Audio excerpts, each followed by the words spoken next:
Wilson Morales from Black Women TV, talking to director Nzingha Stewart, who's got 4 of the current episodes that you're watching on Prime Video's Daisy and the Six. How are you?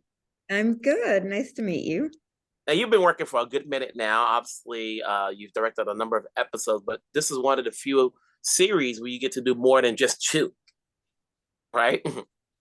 And so coming into this, how much did you prepare? Did you have to do a deep dive into the episodes you're doing, especially coming in, not having directed the first one, and you have to pick up and keep the continuity going?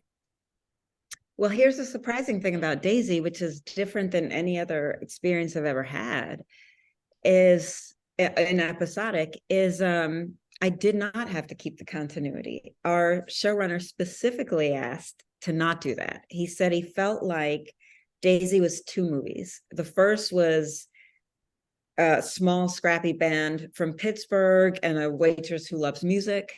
And the second is Fleetwood Mac at the height of their power. And so he didn't feel like those 2 movies really looked alike. He allowed me to bring my own director of photography, Jeff Cutter. He allowed me to bring my own first AD. We did the second block, 80% of it in New Orleans. So it was different sets, locations. He really wanted me to make it mine so that it felt different than block 1. And I remember at one point, our editor called and there was like Panic at the Disco because he was like, none of this matches the first block. And he was really stressed and like, we can't use any of this. I don't know what we're going to do. And there was a meeting at lunch where our producer was like, we've got to talk to them and get on. And it made it seem like the footage was unusable. And I was like, that's not possible. I've been seeing the footage on the monitor every day and it's great. We get on the call, everyone's panicked. And he was like, it looks nothing like block 1. And I was like, oh, is that the problem? And he was like, yeah. And I was like, oh, don't worry about that. Scott didn't want it to look like block 1. He wanted it to be 2 different movies. Ours is very messy, very handheld. I watched Goodfellas a million times because I felt like that was a movie where the second half, when they were successful and had money, things started to fall apart. And so I wanted that feeling of it like disintegrating at the height of their power, and being messy and drugs and sex and all the things. So yeah, I did not have to keep continuity. I just had to make sure we believed that the people from block 1 existed in block 2. Now, the show's gotten a lot of good acclaim, because of the stories, the acting, everything that's around it.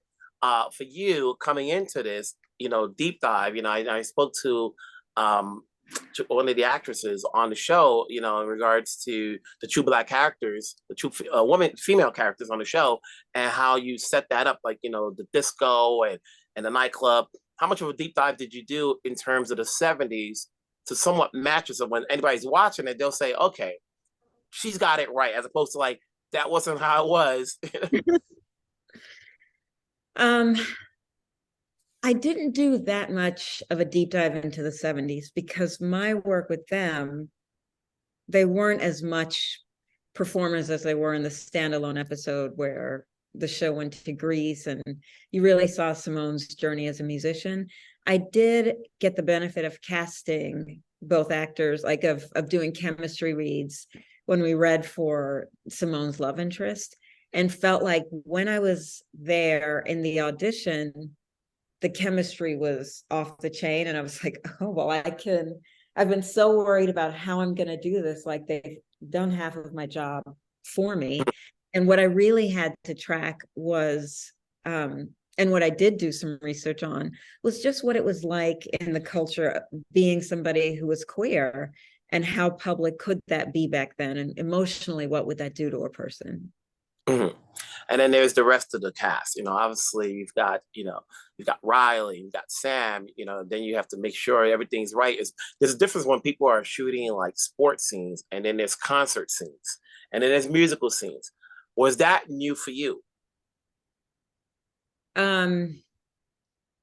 Not so much because yes, but because I come from music videos, shooting music was and shooting dance, like all of that kind of stuff did feel very natural to me. And I felt like I've done that. I've shot music longer than I've shot narrative. So Mhm. that muscle was really developed, and a sense of style was a muscle that was really developed. What was important in this was making sure the storytelling still tracked through the concerts, that I wasn't so mesmerized by like the songs are amazing and this looks great that I forgot when they're on stage, there's still something, we're still tracking a story with them on stage. They're still angry at each other, or there's still residual hurt because of a fight we saw before. Like that, I still had to remember there's storytelling involved. It's not just great Mhm. singing and music. When you get to do more than 2 episodes, how much of a comfort level that gives you as a director, as opposed to coming into a series where you only do 1 or 2 in the middle of it? Here, you have 4, so 4, that's half the series, so you're only dealing with one person as opposed to dealing with a number of people where you're only coming in to do 1 or 2. The good thing that prepped me for it is we had just finished from scratch, where I did 5 of the 8 episodes, and like did start it like with the beginning and the end. And then the next thing is, so now I've gotten that muscle sort of developed. And while I'm posting from scratch, I'm prepping Daisy. But Hello Sunshine also, in addition to giving me all of my people and my team to make it mine, they also made me an executive producer. So there's a sense of ownership that you care about the series as a whole. You don't just care about your block. James Ponsoldt was amazing and generous, and like, here's how these actors like to work. Here's what I did in my block, because you didn't see finished cuts before you went into it. So it felt very much like all of the directing was, how do we make the series better? And in fact, all of the interviews, because we did them in New Orleans, from the pilot through episode 10, I directed all of the interviews. So it really felt like you feel a sense of ownership, and like, I want to make this entire series good, not just my block. So with the stuff that you've done before, this one's much more special because not only are you doing 4, but you're an EP on it. And from what you just mentioned, you're doing a lot more. Was this more than you did from scratch, even though you directed 5 of those episodes? They're different because I was also an EP on from scratch, and on that I was a producing director, so I supervised the 3 episodes I didn't direct. But you come in always with work from a place of love, and so from scratch I fell in love with the story. I fell in love with Tembi and Attica, and wanted to do everything possible to honor that story. With Daisy Jones, it's Lauren Neustadter again, who I absolutely love. It's Reyes. It's Scott Neustadter, who was before Daisy one of my favorite writers. It's a book that I love. So like, I wanted to honor that. But I would say the same thing on something like Little Fires, where I only did 2.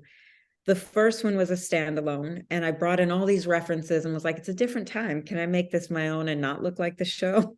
And they said yes. And so I felt just as precious and particular about that as anything else. So I think the lesson for me is like, do projects you love, and it doesn't matter if it's 1 or 5. It's you will care deeply and want that show to win. So from these last 2 projects, what would you say has evolved as far as your skill set, whether as a producer or as a director, that you can bring on to your next project? What a great question.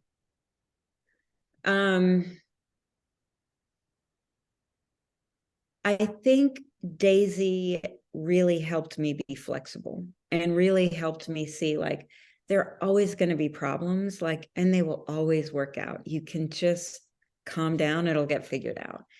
Daisy had it was like the 10 plagues. Something happened every day on Daisy, and we were like, really?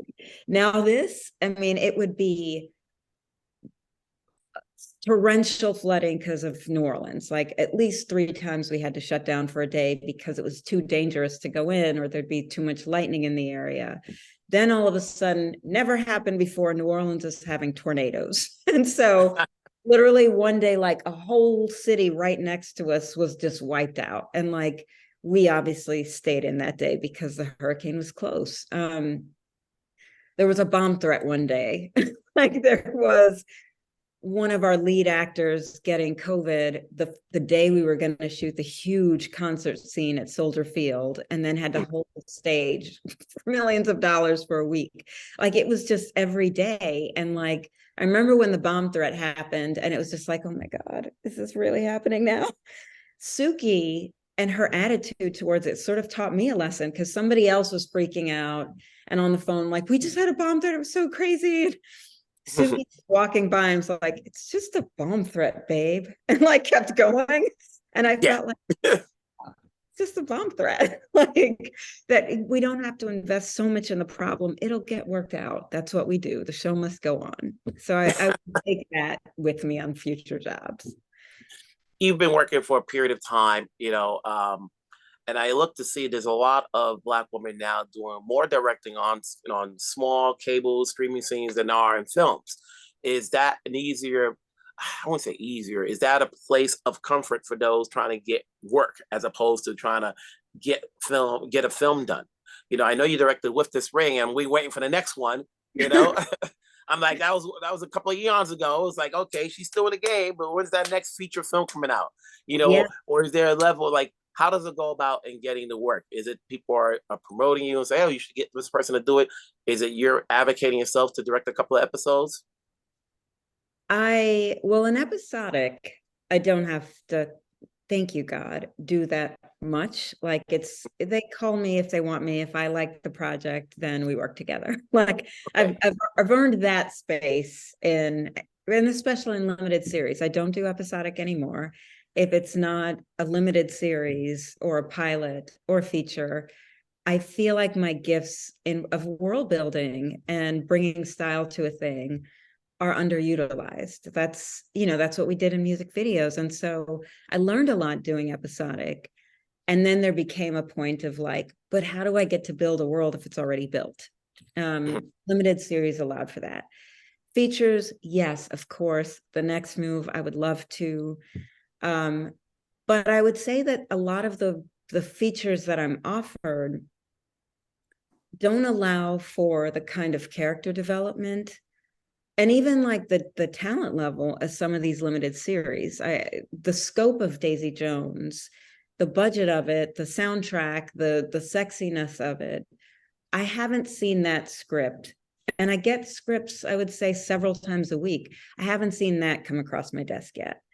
The character work that I got to do on Little Fires Everywhere and working with Reese Witherspoon and Kerry Washington and Anika Noni Rose, I haven't gotten that feature script yet with somebody like a Reese Witherspoon and a Kerry Washington. So it's not so much I have to stay in it. It's like until something better comes along, or as an artist, I can dive in as deeply.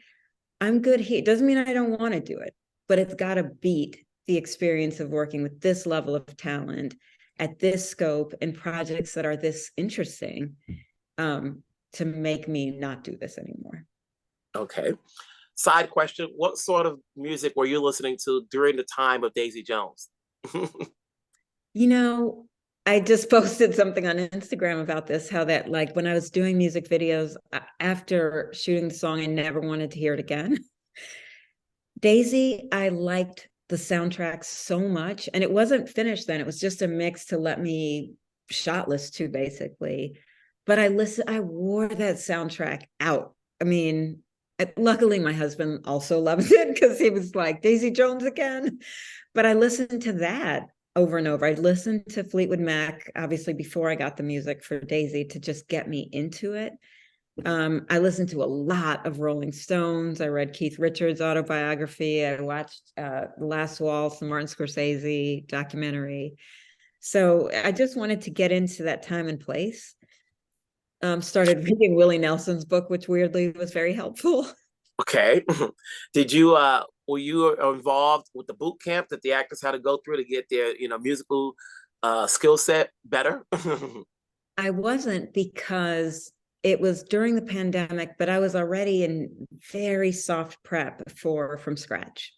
Okay. So you've got a lot going on. A lot of people have talked about From Scratch, and they've talked about this show. Before I let you go, there's a glut of shows now, whether it's streaming, network, cable. What's getting an audience? to watch? What will it take to get an audience to watch Daisy Jones and the Six? What's the sell to it? And Daisy is a catch-22. If you watch it, you want to watch more. So you have to watch it to get them to watch it.